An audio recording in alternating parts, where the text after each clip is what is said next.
DElEd Hindi द्वितीय semester के अंतर्गत आज हम आपको विशेषण बताएंगे। विशेषण का अर्थ क्या है, उसके कितने प्रकार हैं, विशेषण कहाँ कहाँ प्रयोग किया जाता है, इस बारे में हम आपको अच्छी तरीके से जानकारी देंगे।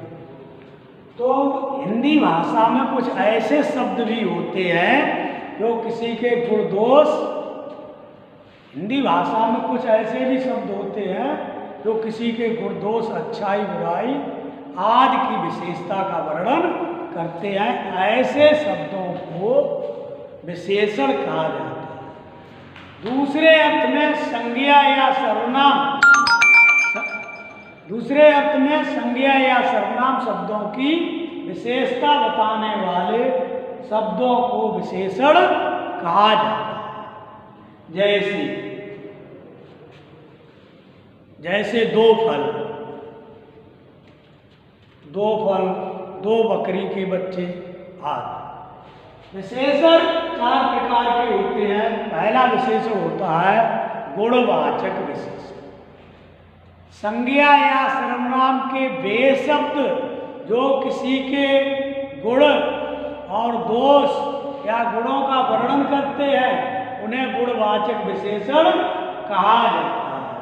जैसे उन्हें जो संज्ञा या सर्वनाम के वे शब्द जो किसी के गुणों की विशेषता बताते हैं उन्हें गुणवाचक विशेषण कहा जाता है। जैसे अंगूर मीठे हैं, अंगूर मीठे हैं, नींबू खट्टा है, नींबू खट्टा है। नंबर 2 पर आता है आपका संख्यावाचक विशेषण। संख्यावाचक विशेषण, संख्यावाचक विशेषण के अंतर्गत संख्या शब्द से किसी की विशेषता बताई जाती है।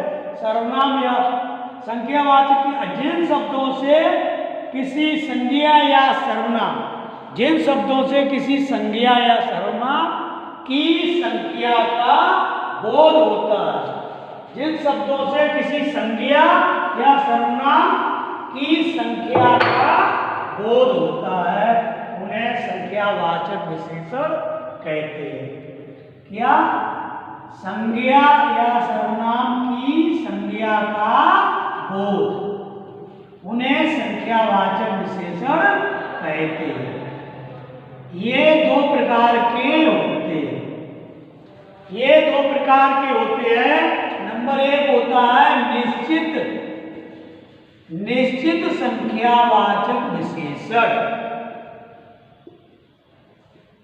निश्चित संख्यावाचक विशेषण ऐसे शब्द, ऐसे संज्ञा या सर्वनाम शब्द या जो विशेषण शब्द किसी निश्चित संख्या का बोध कराते हैं, जो विशेषण शब्द किसी निश्चित संख्या का बोध कराते हैं उन्हें निश्चित संख्यावाचक विशेषण कहा जाता है। उन्हें निश्चित संख्यावाचक विशेषण कहा जाता है। जैसे 1 रुपया, जैसे 1 रुपया, 2 फूल, 10 बच्चे आदि। तो हम पढ़ा रहे हैं आपको विशेषण, और हमने विशेषण के 4 प्रकार बताए थे आपको। पहला बताया गुणवाचक विशेषण, ऐसे संज्ञा या सर्वनाम शब्द जो किसी के गुणों का हमें बोध, या वे विशेषण शब्द जो किसी के गुणों का बोध कराते हैं, गुण या दोषों का, उन्हें गुणवाचक विशेषण कहते हैं। दूसरा बताया आपको संख्यावाचक विशेषण, तो जो विशेषण शब्द किसी संख्या की विशेषता या संख्या का बोध कराते हैं उन्हें संख्यावाचक विशेषण कहा जाता है। इसके 2 प्रकार, निश्चित संख्यावाचक और दूसरा आता है अनिश्चित संख्यावाचक। अनिश्चित संख्यावाचक विशेषण। अनिश्चित संख्यावाचक विशेषण।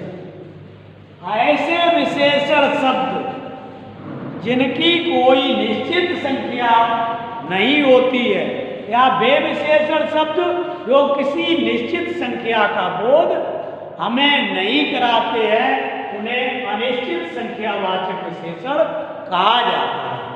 तीसरा प्रकार आता है परिमाणवाचक विशेषण। परिमाणवाचक विशेषण। परिमाणवाचक विशेषण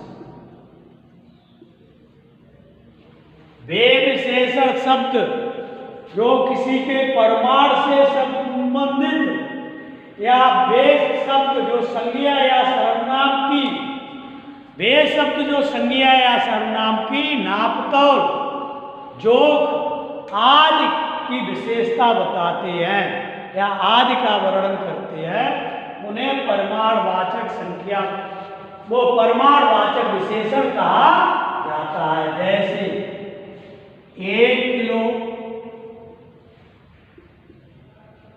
घी, 2 किलो दूध, 2 किलो दूध आदि। तो 3 विशेषण हमने बताए। लास्ट विशेषण है आपका संकेतवाचक विशेषण। चौथा विशेषण है संकेतवाचक विशेषण।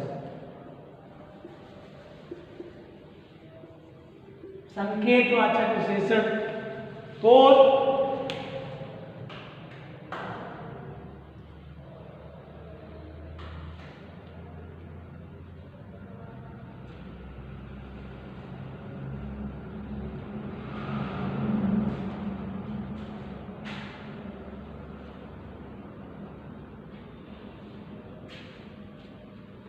जो सर्वनाम विशेषण की तरह किसी संज्ञा के पहले आकर विशेषण किसी संज्ञा के पहले आकर संकेत करते हैं या किसी की तरफ वे विशेषण शब्द जो संकेत के द्वारा किसी का बोध कराते हैं, उन्हें संकेतवाचक विशेषण कहा जाता है। जैसे जैसे यह लड़की मेरी बहन है। यह लड़की मेरी बहन है। यह लड़की मेरी बहन। ये हमारे पिताजी हैं। तो इस तरीके से ये हम आपको पढ़ा चुके विशेषण। विशेषण 4 प्रकार के होते हैं। संज्ञा या सर्वनाम शब्दों की विशेषता बताने वाले को विशेषण कहा जाता है। 4 प्रकार के होते हैं। गुणवाचक, संख्यावाचक। संख्यावाचक के 2 प्रकार, निश्चित संख्यावाचक और अनिश्चित संख्यावाचक। तीसरा आता है परिमाणवाचक, नापतोल आदि का बोध कराने वाले शब्दों को परिमाणवाचक विशेषण कहा जाता है। और लास्ट है संकेतवाचक विशेषण।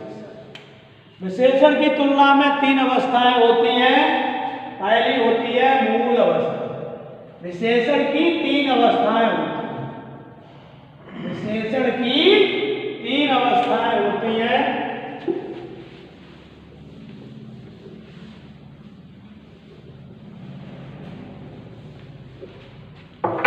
विशेषण की 3 अवस्थाएं होती हैं। पहली होती है मूल अवस्था, दूसरी होती है उत्तर अवस्था,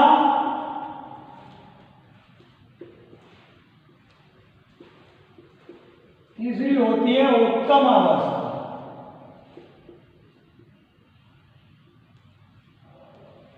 तीन अवस्थाएं होती है विशेषण की, मूल अवस्था, उत्तर अवस्था और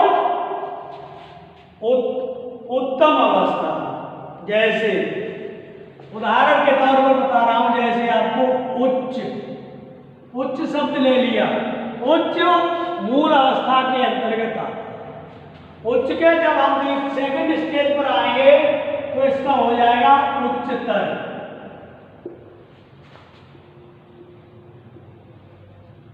ये हो जाएगा, तीसरा हो जाएगा उच्चतम।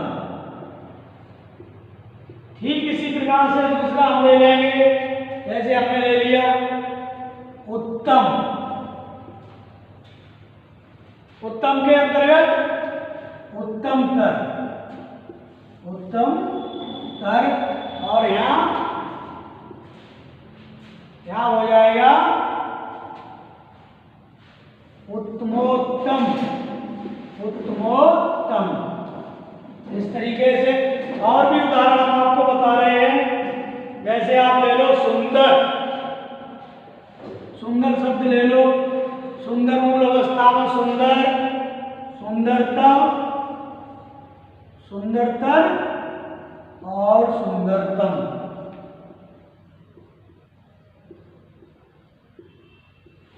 ठीक है, क्लोज कर दी बस।